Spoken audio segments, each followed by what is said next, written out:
Franklin Pichard est avec nous en plateau pour poursuivre cette discussion sur le plan des marchés, le directeur général de Kipling Finance. Bonjour et bienvenue Franklin. Bonjour Grégoire. Merci beaucoup d'être là. Bon, même question qu'à Frédéric. Comment est-ce que vous évaluez la situation de marché, de la bourse européenne, de la bourse parisienne, notamment à mi-parcours de cette année 2023? Il y a l'enthousiasme du moment lié à la désinflation américaine, mais c'est vrai que quand on prend un peu de recul, on voit quand même d'une semaine à l'autre un marché en Europe désormais un peu en dents de scie finalement, Franklin. Ah oui, tout à fait. On a eu ces semaines à plus 3 et quelques pourcents et suivi immédiatement de semaines à moins 4%. Là, on va à nouveau vraisemblablement finir sur une semaine à plus de 3%, puisqu'à part la séance de lundi, après, non, même lundi, on était reparti. Ouais, c'était reparti. Ouais. Donc, effectivement... on avance en recul, finalement, on fait plus grand-chose, quoi. Oui, mais d'ailleurs, à ce sujet-là, c'est intéressant, parce que ça ne date pas que de ces derniers jours. Si on regarde le CAC au début de l'année, le 2 janvier, on était à 6600. On était à 7082 points le 31 janvier. On était à 7082 pendant la séance d'hier. Si on regarde sur le T2, on était à 7341 le 31 mars. 31 mars. Ouais. On l'a refait hier, en séance aussi. On a pu faire des choses. Alors, le 7082, c'était pas hier, c'était lundi, quand on était bas. Mais donc, sur 6 mois, pardon, on n'a pas bougé. Alors, on a su, effectivement, voir au mois d'avril, le CAC repasser à 7582, bien sûr, et puis ensuite, avec la crise bancaire, rebaisser violemment. Mais donc, cette succession de hausses et de baisses, ces rotations sectorielles, des titres qui ont fortement baissé, puis qui se sont repris, finalement, ça a été une année, un semestre très, très, très compliqué, où il y a eu, effectivement, cette exagération un peu presque caricaturale à laquelle on assiste depuis quelques semaines, où un jour on vous parle de rotation sectorielle, il faut être à fond sur les défensives, avec le rapport ADP sur la semaine dernière, et puis dès le vendredi, non, il fallait repasser sur des valeurs de croissance et remonter les portefeuilles. Dans ces mouvements, la gymnastique qu'on a eue, c'est certainement, et j'ai eu l'occasion de le dire suffisamment ici, on avait fait beaucoup de cash. On se dit, oui, on a l'air d'être en train d'éviter le pire, ça a été très bien dit par Frédéric, éviter peut-être une récession, finalement, des banquiers centraux, qui d'ailleurs ne manquent pas de nous le rappeler, qui finalement nous disent, vous voyez bien, on a réussi à remonter les taux et puis ne pas faire atterrir l'économie. Alors qu'on voyait, le pire était certain même à un moment. Aujourd'hui, ça semble être un petit peu écarté, et puis on va avoir un double effet qui se coule peut-être. Le premier, ça va être les publications, on verra dans quel sens. Et puis, il va y avoir de plus en plus annoncé le plan de relance chinois. Et on le voit que ce plan de relance chinois, il a 2 effets positifs sur les marchés. Les valeurs du luxe qui viennent de rebondir sur leur correction, mais on voit encore une Kering qui vaut autour de 500 €, qui a valu 600. Sur LVMH, un peu différent, on n'est qu'à 20 points, à 20 € des plus hauts, tout comme L'Oréal. Mais donc, on peut repartir sur une vraie dynamique grâce à ce plan de relance et peut-être cette ouverture chinoise. Donc, on n'arrive pas à être négatif dans l'environnement actuel et du coup, on repondère un petit peu certains portefeuilles, à la fois sur des valeurs américaines et sur des valeurs européennes. Qu'est-ce qu'on fait avec les thématiques qui ont été les plus en retard, par exemple, au cours du premier semestre? Alors, c'est des thématiques qui ont été évidemment stratosphériques l'an dernier, même en 2021. Pétrole, gaz, les ressources de base, les matériaux, etc. On voit bien que la dynamique a un peu calé quand même après, encore une fois, une paire d'années exceptionnelle pour ce secteur boursier ou ces secteurs boursiers. Est-ce qu'il est temps de s'y réintéresser?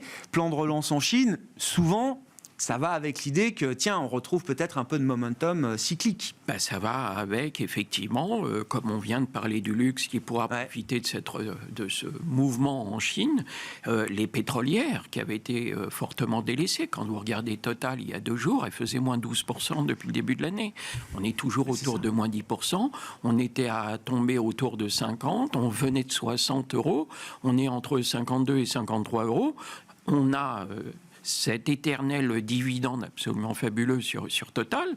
Donc, ceux qui n'avaient pas de pétrolière, qui peuvent être sous-pondérés en pétrolière, qui ont raté la reprise, on a repris 300 points en 4 jours, eh bien, il y a encore effectivement un potentiel, et sans se disperser, revenir sur du Total Énergie à 52-53, je pense que pour traverser l'été, on aura ce rebond à un moment ou à un autre, et cet effet d'annonce en Chine, et on l'a vu, le Brent part à la hausse. C'est $80 sur Brent, ça fait plusieurs mois qu'on n'avait pas vu ça. Après le Brent, on peut, nous, derrière, en tant qu'investisseurs, revenir sur le secteur pétrolier. Ouais. Qu'est-ce que vont nous apprendre les résultats des entreprises qui vont commencer là dans les prochaines heures, les prochains jours, et qui vont se référer au deuxième trimestre? Comme le disait Frédéric, chaque trimestre, on nous dit que ça va être le trimestre où les marges vont baisser. Aux États-Unis, je crois que le consensus attend une baisse des profits au global pour l'ensemble des acteurs du S&P 500 de l'ordre de 7%, ce qui en fait peut-être le trimestre le plus faible depuis les trimestres pandémiques de 2020, pour dire les choses. Alors, le fameux trimestre le plus faible qu'on attend depuis 1 an et demi quasiment maintenant. Alors, là aussi, Frédéric l'a très très bien expliqué. Il a dit, c'est plutôt le discours qui va accompagner ces publications. Est-ce qu'on maintient nos objectifs pour l'année 2023, les guidance, ou est-ce qu'on révise, est-ce qu'on fait un warning et autres? Donc là, ça va être l'exercice le plus compliqué, le plus difficile en amont, c'est de savoir lesquels accompagneront la publication d'un discours plus ou moins prudent ou au contraire très optimiste. Ça va être intéressant, mais est-ce qu'on ne va pas, là encore, être très vite, si on a le plan de relance en Chine, rebasculer sur une logique de macro, de flux, un peu déconnecté de la micro. Mais au-delà de ça, moi j'entends des gérants de fonds qui disent, même si les publications du T2 sont les fameuses moins bonnes attendues depuis longtemps, on va peut-être les enjamber et on va déjà regarder sur le T3, T4 et 2024. Et ceux qui vous disent ça sont plutôt très optimistes et considèrent qu'effectivement, à la faveur de cette réduction d'inflation et cette dynamique qui reste toujours présente économique, eh bien, peut-être faut-il mettre entre parenthèses le T2 si jamais il venait à décevoir, mais tout de suite, dans le coup d'après, sur un redémarrage lié à la Chine et peut-être pas, pourquoi pas, d'autres mesures favorables en Europe et aux États-Unis. Ça va être intéressant parce que par rapport à d'autres saisons de publication ces derniers trimestres, là, le marché aborde la séquence au plus haut. Enfin, les marchés américains sont au plus haut depuis 15 mois, là, pour le S&P et le Nasdaq. On a souvent décrit avec vous la dynamique que les périodes de résultats pouvaient donner au marché, la dynamique positive. Mais, exemple, l'été dernier, on avait abordé la saison au mois de juin, on marquait un point bas quand même sur les marchés, avant une envolée spectaculaire tout au long du mois de juillet et une bonne partie du mois d'août. Mais on partait d'un marché qui était en train de faire un creux d'une certaine manière. Là, on est plutôt au top.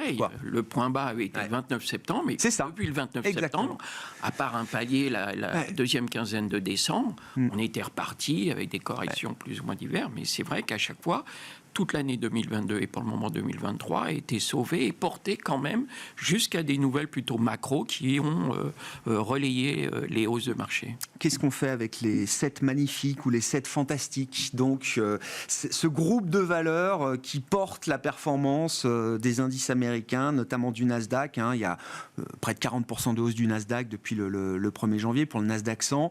Et une partie majoritaire de cette performance est liée à cette valeurs, les GAFAM, plus Tesla et Nvidia. Oui, c'est ça. Alors demain, on a eu cette annonce, on aura la recomposition des indices qui sera véritablement effective que le 24 juillet. Alors, c'est le rééquilibrage spécial, ça s'appelle. Ça s'est pas produit des milliers de fois, ça s'est produit en 98 et en 2011. On va pas se lancer dans la technique, c'est une question de pondération par rapport aux principales valeurs qui progressent.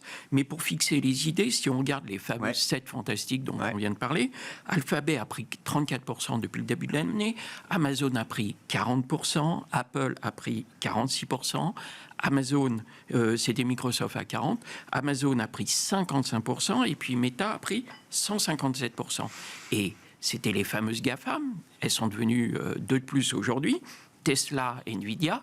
Tesla a pris 120% et Nvidia, hier, a passé la barre des 200% de performance depuis le début de l'année. Donc, il est clair que quand vous retraitez aussi bien le SP500 que le Nasdaq de ces 7 valeurs-là, le SP500 serait négatif et le Nasdaq également. Donc, il faut rééquilibrer un petit peu cela. Pour répondre à votre question, certains ont dit qu'il faut vite s'empresser de vendre ces valeurs-là, puisque les fonds indiciels et autres pondérations vont devoir s'aligner sur la pondération qui sera connue demain. Et l'effet d'annonce a créé une baisse de ces titres-là. Et puis, dès le lendemain, vous voyez ces titres qui repartent quand même. Il y a déjà une première chose, c'est que les particuliers, eux, qui ne sont pas contraints par ces pondérations, sont très attachés à ces valeurs. Une Apple qui a 3 milliards de capitalisation, ils n'ont pas envie de vendre ces titres-là à visibilité forte, et puis qui pour le moment n'a pas déçu. Donc finalement, au début, le premier réflexe des marchés, ça a été de dire, oh là là, on va vendre parce qu'on va subir les dégagements des grands fonds indiciels. Et puis, immédiatement derrière, vous avez toute une frange de particuliers et d'investisseurs classiques institutionnels qui disent, non, non, on s'adaptera, mais ça ne les empêchera pas de poursuivre et de caracoler. Bon, on verra. C'est vrai que beaucoup de ces valeurs avaient dépassé des poids de plus de 10% dans un indice comme le Nasdaq 100, et donc l'idée est de les ramener sous cette barre des 10%. Autour de 4-8. Voilà, c'est ça, pour l'ensemble du groupe. Merci beaucoup, Franklin. Et donc, effectivement, ce rebalancement spécial du Nasdaq 100 qui sera annoncé demain, le 14 juillet. Franklin Pichard, directeur général de Kipling Finance, qui était avec nous pendant cette demi-heure de Smart Bourse à la mi-journée. On se retrouve ce soir à 17h en direct sur Bismart.